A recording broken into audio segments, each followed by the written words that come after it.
and welcome to Pop-It News 101.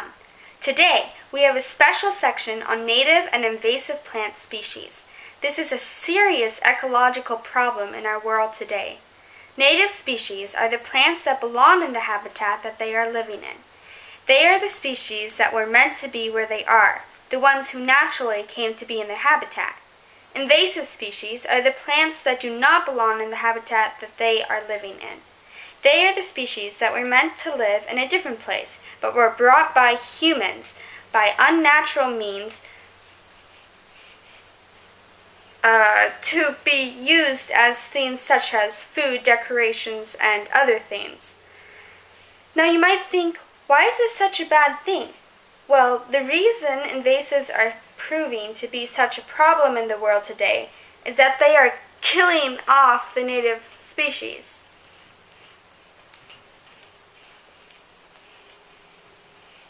Invasive species who take well to their unnatural habitats spread and take over rapidly. In a way, it often looks like a horror movie where the bad guys are taking over the good guys' land. But who are the heroes who rescue the good guys and get rid of the bad guys? Well, that's where you come in. Now I'll turn it over to Granny Gertrude, who will explain the matter further to you. Help! Hi there, Susie. Hello there, boys and girls. Yes, indeed. Here I am to help Susie get across this serious situation. I am here today with Scruffy to help us understand what's going on in the plant world. Hi there, Scruffy. Hi, Granny. First off, I want to thank you for being willing to speak with us today. Oh yeah, no problem at all. Yes, indeed. So, I was wondering, dearie, what made you first realize that invasive species were taking over the habitat of the natives? Well, I was taking my human for a walk, as I usually do on a nice and sunny day. And, well, first off, I have to tell you about a beautiful friend of mine. Okay. Who's that, dearie? His name's Brush. He always lets me let out my business on him. Oh, sounds like a sincere friend. Yep. He was the one object that I would run to pee on each and every day. Object? Pee on? Oh, I see. Yes, continue, dearie. Yeah. Anyway, my human and I went on a vacation that lasted, well, a couple weeks. And then I came back and went on a walk together. And I ran to greet my friend with a gift. But would you believe it? He wasn't there. What? Well, where did he go? He didn't go anywhere. But a new plant that caused my nose to itch had pushed him out of the way and stolen his spot. Brush was bullied out, and I've never seen him since. Oh dear, that is indeed serious. Yes, that's when I first realized what was going on with the invasive and native species battle. Now, more and more of my friends are being threatened by those old big bullies, and it really makes me upset. I bet. That's why I wanted to talk to you about that. Because I want others to know before all of my friends get choked out by these nasty invasives. Well, I definitely agree with you on that one, Scruffy. You heard that, everyone. We need to start taking action on this. Please do. I don't want to lose any more of my loyal friends. We don't want you to either. Well, thank you for talking to us, Scruffy. My pleasure. Okay, Susie, back to you. Hi there, you guys. I'm here to show you a couple examples. This here is a native plant to the Pacific coast of North America called salmonberry. This plant can grow up to 10 feet in height.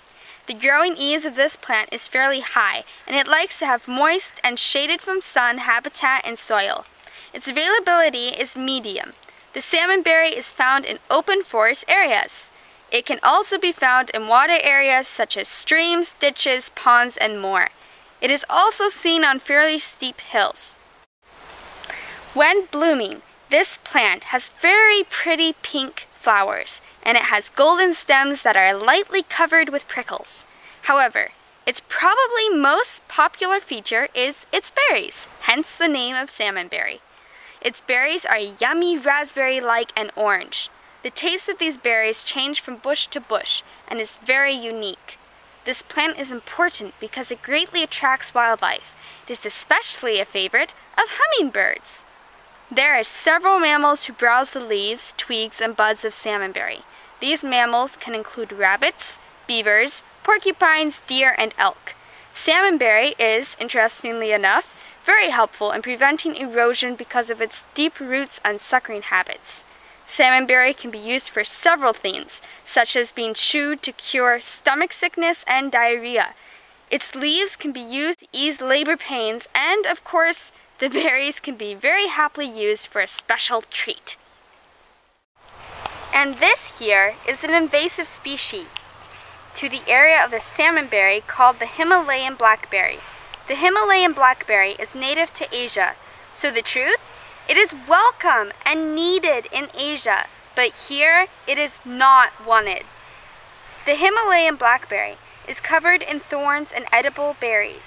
When blooming, it has 5-petaled flowers that are pinkish white.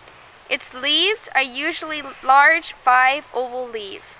These leaves are dark on the top and light green on the bottom.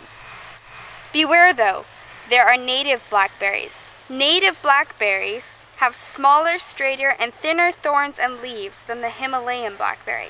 So make sure before you pull out the blackberry that it's the invasive species that you are pulling out and not the native one. Himalayan blackberries unfortunately grow in many different kinds of places, including along roadsides, riverbanks, parks, and more. It can be found all over Washington. This plant has a negative impact because it crowds out and kills off the native species. It grows and spreads extensively. The Himalayan blackberry can be a food source for invasive animal species, like birds and rats. It can decrease usable pastures, reduce the access to water for animals, and even trap young livestock in its thorns. Its root systems is extremely large and sucks up the water needed by other plants. Its life cycle is productive, particularly in the spring, in which 1 square yard can come to have more than 500 canes. So which one's the good guy and which one's the bad guy?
The horrific invasive Himalayan blackberry kills off and bullies the sweet native salmonberry. So how do we get rid of the Himalayan blackberry? Well, first step, don't buy any. Do not plant and warn others from doing so as well. Second step, cut the leaves and clip the blackberries as much as possible. Third and most important step, dig them out. These babies are not easy to pull out, and one needs strength and a shovel, but it is possible. And once you succeed in doing so, trust me, it is immensely satisfactory. So keep an eye out for that Himalayan blackberry and look for ways to get rid of it. Thanks. Now to you, Granny. Thank you, Susie, my dear. Hello there. I am now here to tell you a bit about another native and different invasive species. This here is one of them. Can you guess whether it's native or invasive?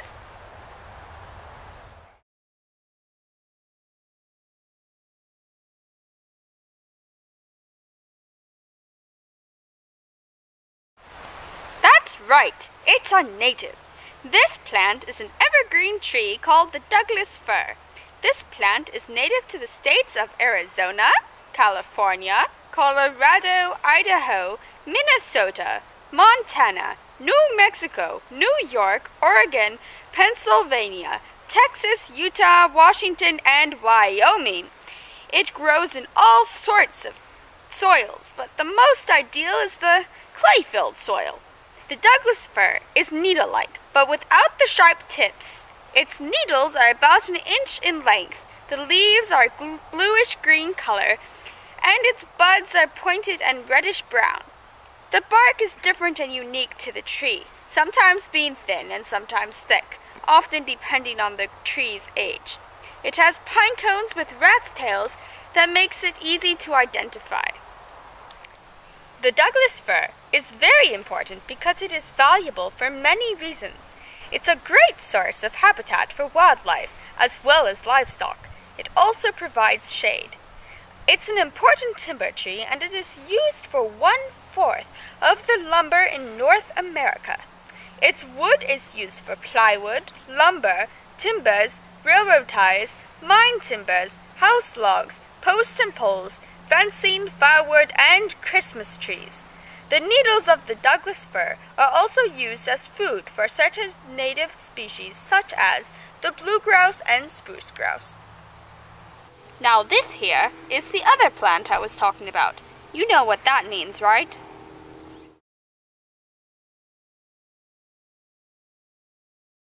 That's right. This is a nest of invasive species called English ivy.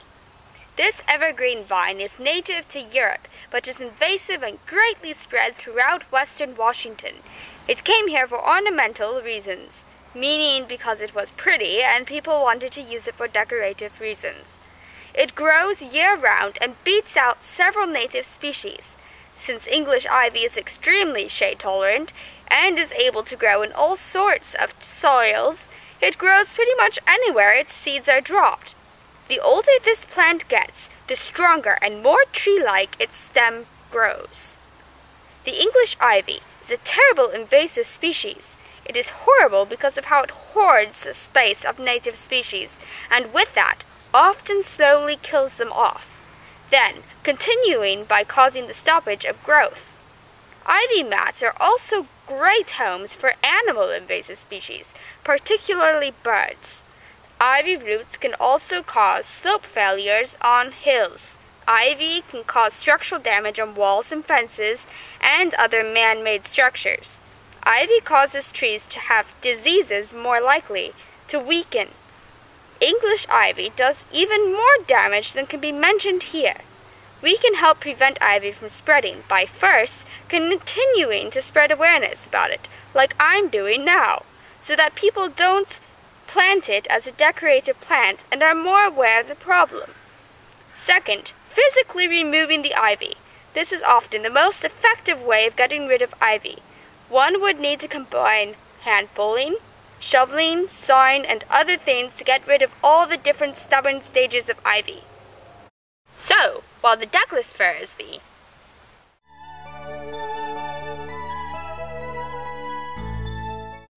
English ivy is the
While the Douglas fir is the native species who is welcome in our area, the English ivy is the invasive who is killing out the native Douglas fir and other beloved native plant species. It urgently needs to be removed. Hello there! Today I am here to introduce you to yet another plant.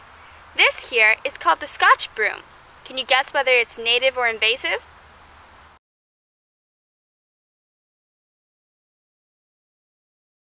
That's right. This plant is indeed a terribly invasive one. It's native to Europe, particularly the British Isles and Southern Europe. It came to the U.S. in the 1800s for ornamental purposes. It grows 3 to 12 feet in height, has branches that are greenish-brown. Its flowers are yellow, red, or orange, depending on the plant.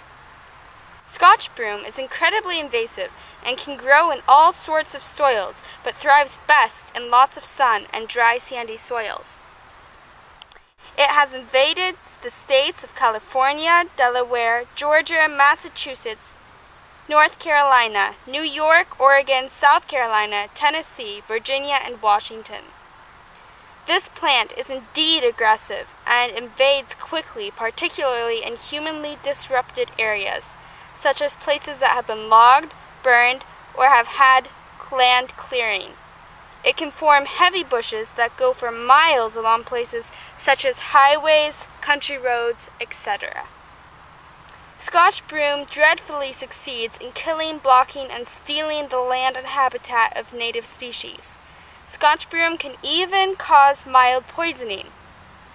One removes Scotch broom by using methods such as hand pulling, using a hand hoe, digging out the small fresh plants, using saws, axes, loppers, clippers, mowers, and more useful equipment. Special weed pullers are often also used. Another way of getting rid of Scotch broom would be to plant native species that could beat out the Scotch broom, but the best methods would be simply to remove them. Hello there! I'm here to teach you about a native species that sometimes has to fight with the Scotch broom for its habitat. This native species is called the rhododendron. The rhodie can come in all kinds of different colors, including pink, red, violet, yellow, white, and more. Its size varies from 1 to 2 feet to 20 feet. The rhodie attracts hummingbirds and is quite shade tolerant and grows best in regions with cool, moist summers. The rhodie belongs to the heath family and is quite loved, having actually even a parade and fair named after it in Port Townsend, Washington. So, what is the rhododendron?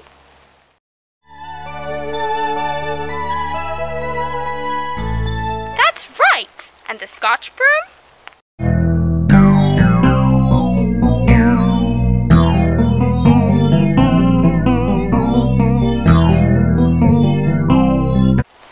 Right! So the Scotch broom takes up habitat from the rhodie as well as other plants.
Now back to you, Susie. Thank you, Granny. Well, today I am here with Odin the Owl, who has something to tell us. Hi there, Odin. Hello. How are you doing this fine day? I'm doing quite well, thank you. And how do you do? I'm doing pretty well, although I'm fairly sad. And why would that be, my dear? Well, we've been learning more and more about invasive species. Ah, yes. About that. Do you have something to tell us? Yes, indeed I do. What is it? Well, as you know, I am out and about, and mostly lively at night time. Right, of course. Well, I, being the wise owl that I am, have been flying round these parts for many years. Uh-huh. And I've seen many changes, but one is quite alarming. Oh, and what's that? All my years here, I have of course enjoyed my surroundings, the trees, the bushes, and such. But because I get to enjoy it from both ground level and up in the air. Oh, right. Lucky one. Yes, but that also has caused me to see my beloved habitat, the plants, to begin to be shoved off course. Do you mean... Yes, I do.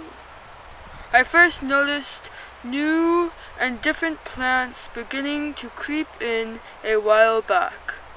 I didn't take too much notice to it, because the world is always changing. But when those plants began to choke off the original plants, I began to get worried. Now many of the invasive plants have completely taken over where the natives were. It's quite alarming. Oh dear. Yes, indeed. Oh dear. It does worry me quite, which is precisely why I'm thrilled to hear that you are bringing awareness to the subject. Yes, well... You can do as well. Please continue to spread awareness of this serious issue, and if possible, remove it yourself. If we do not take action soon, we will see more and more of our beloved native species being beaten out by plants that do not belong here. You heard him, you guys. All right. Thank you for speaking to us, Odin, about your experience. Of course. I hope that soon, on my flights, I can see that there is work being done on removing these awful plants.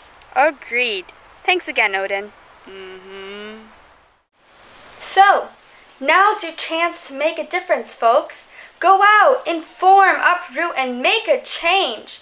This is Susie Poppet on Poppet News 101 on the attack of the invasives. Thank you and goodbye.